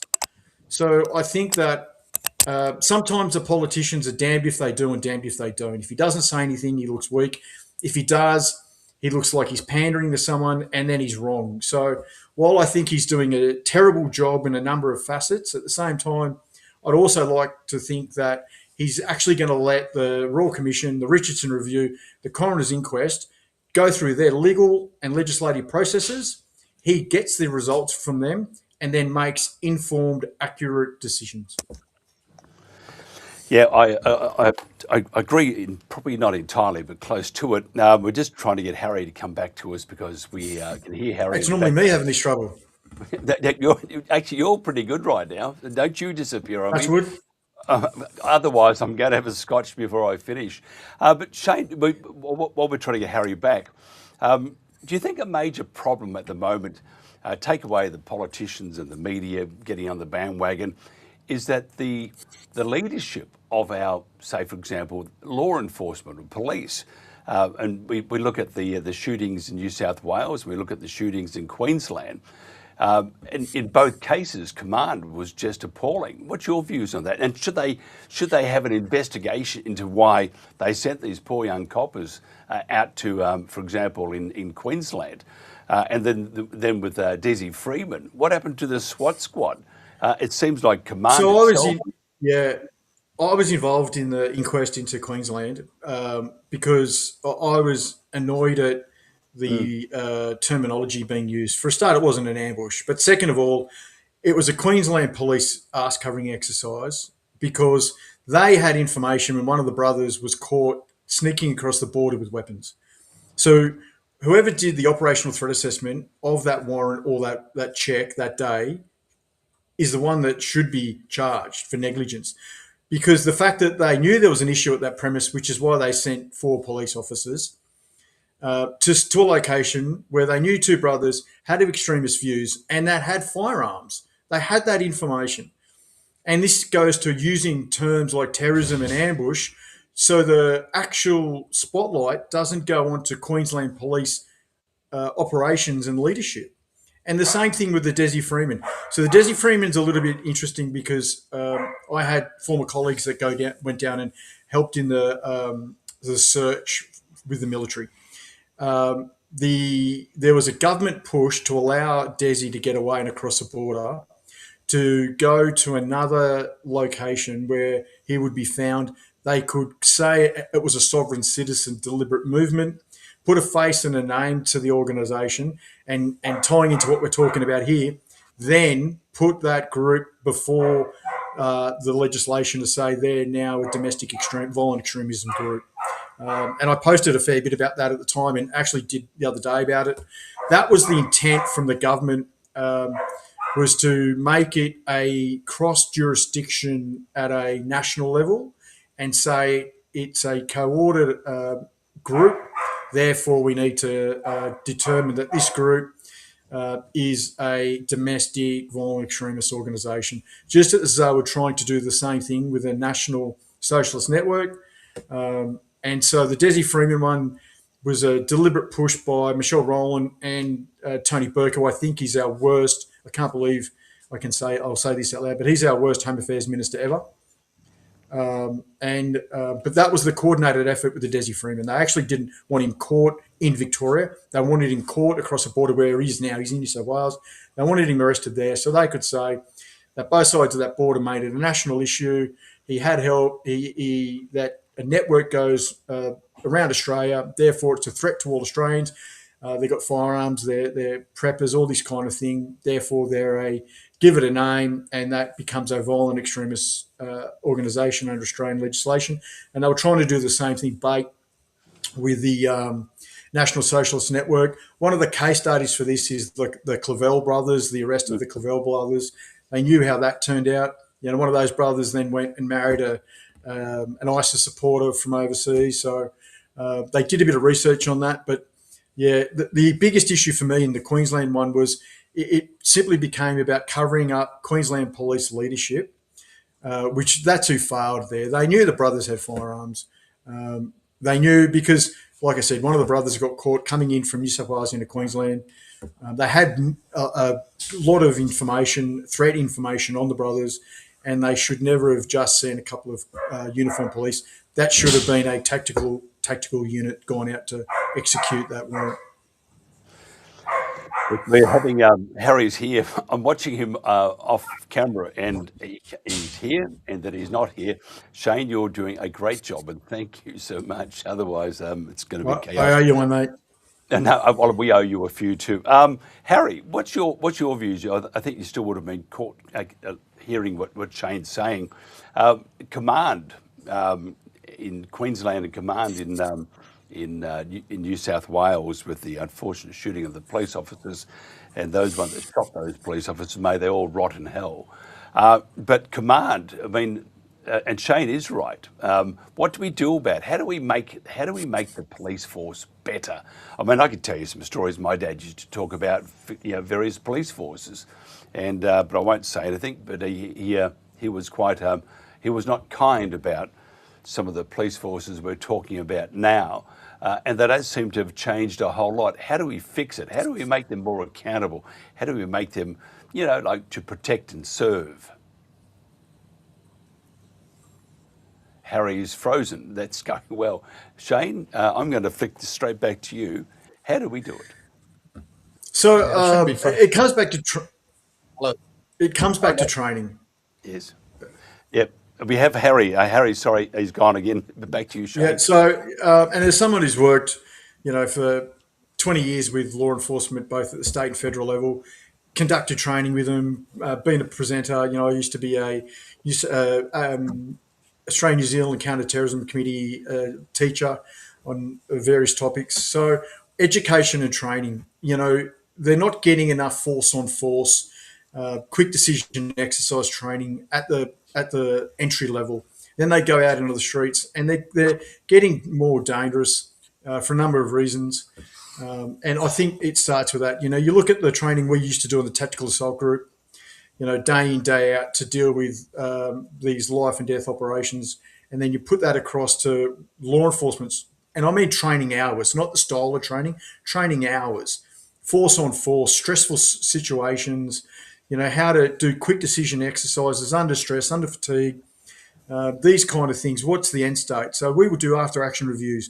We'd run a scenario, come straight back, right, what did you make that decision for? What was your justification for shooting? And this is all in the domestic space. So every year in October, the Tactical Assault Group does a handover Mars Olympics exercise. The first 2 days, you're actually rehearsing being in front of a coronial inquest. You're in the witness box. During that exercise, you went in and you shot that terrorist. What made that illegal shoot? What was your justification for pulling the trigger? What was the threat he posed or she posed or whatever it is?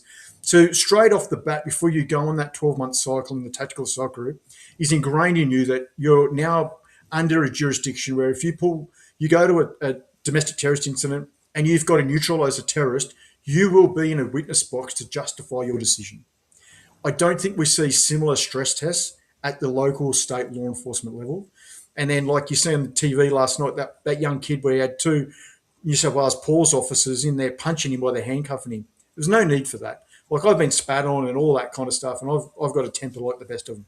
But there's an escalation in use of force processes, and I just don't think these days the state law enforcement officers at the tactical, the coalface level, receive the level of training required for the terrible job they've got to do. Harry, what do you think? It's and I have history. My dad was copper, and we know all sorts of policemen. And I would hate to be in the police force too, by the way, especially if you're one of the and I know people who are very senior, so they're probably not going to talk to me after this. But the ones that have been sent out on the front line, basically under the directive of command. Do you think they have a whole lot of respect? And I mean, they have respect. They have respect for their for their state, and they have respect for the police force. But do you think they have a whole lot of respect for command? And if you look at New South Wales and Queensland, you'll see 2 massive failings of command.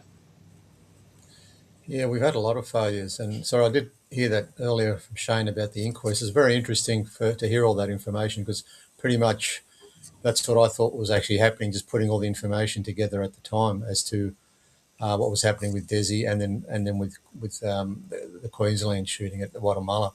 Yeah, I think there's been breakdowns of command or leadership, and I think, unfortunately, I think we're in an era now where the people that are coming through are a product of the school system and the university system and the social engineering. So I don't, and I think what we're seeing now is that the competence level is not where it was in the 50s, 60s, 70s. And we're seeing that coming through. And I'd hate to be a frontline police officer today. Obviously, they go out with the best of intention, but after what we saw during COVID down in Victoria, where they were checking people whether they had coffee in their cups, and a lot of those images we saw, I think police lost a lot of respect and a lot of favour from the public. Like I said, when you got old people sitting on a bench and being treated roughly, there's no need for that. There is an escalation. I was always taught you go in soft and you escalate if you have to. You never, because if you do that, you can't back down. The only way to go is, sky high, and that's where things get out of control. And unfortunately, and then there's people that go into the job for the wrong reasons and let that badge go to their head. But you've got to treat it with a respect. If you respect people, you treat people the way you want to be treated, and that comes back. And I never had a problem dealing with that. Once you can talk to people and normalise with them, and I've found that in business as well. I mean, I left the AFP in 2006. I was also at ICAC for 5 years, Independent Commission Against Corruption, and I've had businesses, and I've had businesses where I've dealt with customers, dealing with the public. So you've just got to do that. I think that if you do that in life, and I think if everyone sort of stepped back and remembered that they're all human, and humanised situations, I think the place would be a lot better place. And I think police, and a lot of police do that, but unfortunately, they all get bunched in with the odd instances where we see the bad instances, and then unfortunately there's cover-ups to protect the force or whatever it is, and the truth never gets out, and unfortunately that feeds on that as well. And then there's a distrust and a disconnect between the bureaucracy and the government and the police, and we saw that play out a bit with the war crimes. We've just had the war crimes go through with what happened overseas with the SAS and whatever. So this is sort of a play at all levels, and it doesn't help. But it's not conducive to good governance, and it's not conducive to social cohesion. And I think Shane, you've experienced enormous stress, especially when in operations, and a clear head is always necessary. If you look at Australia, our history, we've been a little bit protected over the years. Even now, it's changing though. But if you look at your training was intense. You were if you didn't follow your training and use your brains and handle stress, you wouldn't be here now. The police forces such as Victoria and Queensland and New South Wales, they seem to not be handling stress that well. And part of the I suppose the fuel of the stress levels is also being fed by the politicians, and then you have hierarchy. And I've read numerous stories about the hierarchy of the Australian military defence forces, and a lot of things aren't all that complimentary about them. And they say it always rots from the head down. Do we need a clean out? Do we need the police to understand stress? And that's where your military background comes into it. Can you integrate, for example, the training of, and they may do this now, but can they integrate the training of how to handle stress, keep the mind clear, say from a military point of view, and incorporate that in a police point of view? So you can, and you see this in, say, the martial arts or the boxing world, but it's repetitions under stress. It doesn't happen in a week. It doesn't happen in a month. It happens over years and that time. So, for example, in a military context, before we went to Afghanistan, you're training for a year every day in that kind of environment, under stress, under fatigue. So slowly as your body, your central nervous system gets used to that, things slow down. And then you can make clearer decisions, and then you get used to making decisions. So one thing in the military, we learn to shoot, move, and communicate. I'm going here, you're going there, this kind of thing. That's not taught in the police force. So they don't do a scenario where two police get out of a car, there's people yelling at them, and the first thing the police do is have to assess a situation together and individually. Do they have a structure in place? We have the individual military appreciation process. What have I got to do? How do we work? We know how we're going to move together. That's not being taught at the police level, why they're under stress. And the problem is it costs a lot of money to have a training burden like that. So if you have 100 police officers out on the beat, that another 100 have to be back training for those scenarios, doing weapons training. So I was really vocal when Chris Minns said they're going to give M4s to more police around New Year's Eve. Well, what training did they do? How many rounds did they have on the range? How often were they getting access to those weapons to do their degrees of weapons readiness training, their immediate action drills? In the Army, you do it all the time, and you still have negligent discharges with soldiers. And yet you're giving automatic weapons to police that have probably had them once a month for a couple of months and fired maybe a couple of hundred rounds. That's not how it works. They live and breathe with that weapon. They learn its intricacies. They learn its drills. What happens for a block? Shoot, look through the target before you pull the trigger. All these things, it was just typical politician making themselves look tough, but not actually thinking, what if one of those officers had to use that weapon or used that weapon and shot an innocent civilian down at Circular Quay on New Year's Eve during the fireworks? Like, who do we blame? They would blame the policeman for his actions, not Chris Minns for putting no training behind it and no stress test. There's a very good book by a former US Army Lieutenant Colonel Dave Grossman. The book's called Killology, but it really goes into the psychological of this process of operating under stress and what the US military and then the Australian and the British and Canadians did to inoculate soldiers into being able to make better decisions in that high threat environment. And that's where you learn these quick decision exercises. And I think for me, having worked with law enforcement right across the spectrum, that's what they need to do to make better police, to make better decisions. Harry, and we are going to run out of time fairly soon. Besides, also the other stresses is there are not enough coppers. They can't get enough to join. And then they start talking about lowering the standards, and that's the last thing you want. But looking at and I'm going to go right back then to the sovereign citizens, looking at the enormous stress and pressure that the police are under at the moment to do the right thing. And everybody's got a mobile phone, everybody can film it. There's cameras everywhere, so they are on display 24/7. How do you see, because we have Albanese and the Australian government and other governments saying that the sovereign citizens are dangerous to us, they're going to kill us all, something stupid like that. When there becomes an escalation, for example, with a couple of sovereign citizens, I'm just looking at a make-believe example here, that they say, we don't recognise whatever, and we're not going to do it. The approach from the police, if they're under enormous pressure and stress, and they haven't been trained properly, and they have in the back of their mind, Prime Minister saying they are really bad eggs, what we could have is a very unfortunate incident, which will then fuel the flames even more. How do we train not only the police but the politicians? One of the politicians has shut the F up and talk about something they know. And how do we teach the police? Because as you said, softly. Otherwise, if you go in hard, then you have got nowhere to go. How do we train the coppers using what Shane has said to make them better coppers, to protect and serve?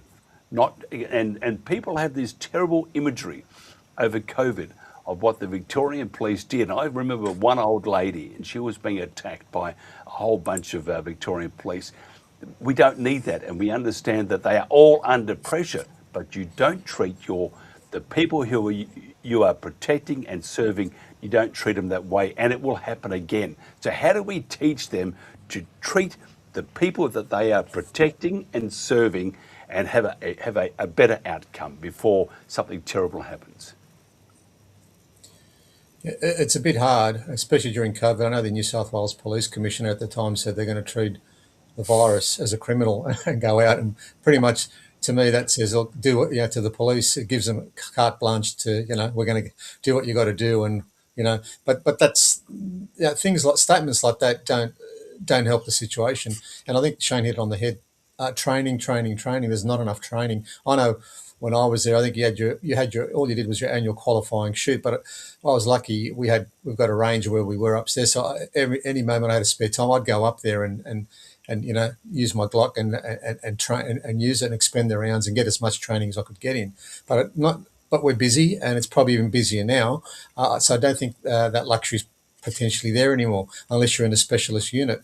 So I think it comes from training again, what they're teaching the police at the academy, and what they're instilling in them. And at the end of the day, the police have got to realise that you're a constable of police. You're responsible. You've got the authority, and you've also got the option to do or not do certain things under the legislation. So you've got to be very wary. Ultimately, whatever you do, you're responsible, and you can't, irrespective of what a politician or your commander or anyone else says. At the end of the day, if it goes south, you're going to have to justify it and wear whatever happens. And we've seen many cases of that. Shane, just to wrap this up, because Anthony Albanese, the supremacist, the white supremacists, and we have the sovereign citizens that are a threat to our security. In your opinion, what are our main threats to our security? So there's definitely a threat from a lone actor across the space, whether his ideology is right-wing violent extremism, Sunni Salafist violent extremism, political violent extremism. But that is the main threat, is the lone individual actor or lone small group, because of the online threat. Anyone, and if you look at the last 10 incidents within Australia, all of them were radicalised online. And from there, it's hard to, because they're initially under the detection threshold of law enforcement and the intelligence agencies, sitting in their room, sitting on their phone, starting to get this ideology, this belief structure, and then it becomes us against them. And then that's when the escalation to extremism, and then violent extremism, and then violence. But the major threat across Australia, the spectrum right now, is a lone individual or a small group of any, from right-wing right through to Sunni Salafism to political violent extremism, because there's such a division. It's us versus them. It's the government against me. They're in their own echo chambers online. So if you're a Sunni Salafist, you're only reading your Quran, you're only mixing with people of the same belief structure. If you're in the National Socialist Network, all your eco structure is, and your community is like-minded individuals, and you're just amping yourself up. Or if you're like the Trail Brothers or a religiously motivated group, same thing. You're just in your own echo chamber. And so that's the threat, and the challenge for intelligence agencies is to identify each individual ideology and then start collecting against it. Harry, you have the final say. What is our main threat to our security? Yeah, exactly. That basically what Shane said. That's 100%. But I think what's missing in the mix here is, how did we get here? We've had this incident. It started with 9/11, where we had that terrible incident in New York, and we've had destabilisation of the Middle East, and what's gone on there, all those wars, and now we've ended up with all these people that are radicalised because they've had loved ones and whatever killed, and it's given it's given elements out there in the community to take advantage and twist that and use it to their advantage to create this hate and division. So I think what's missing in the mix, we've got to protect our country, we've got to make sure, keep everyone safe, but we've got to turn the clock back and actually understand where we're at today, how we got here, and then we could maybe come up with some solutions. The solution is branding this one, branding that one, branding them, whatever. Yeah, that's fine, but we can't be everywhere. I mean, they are trying that at the moment with the AI and the surveillance state and what they're trying to set up, but there's even limitations with that. So I think that's one critical thing that I haven't really heard. I don't hear much of anyone actually looking back, reflecting and saying, well, when did it start? I mean, I grew up in the 70s. There's no terrorism. It all started after 9/11. So and then we've had Bali. We've had a lot of incidents where this hate, this vendettas, this ideologies all of a sudden come to light, and now we've got problems everywhere.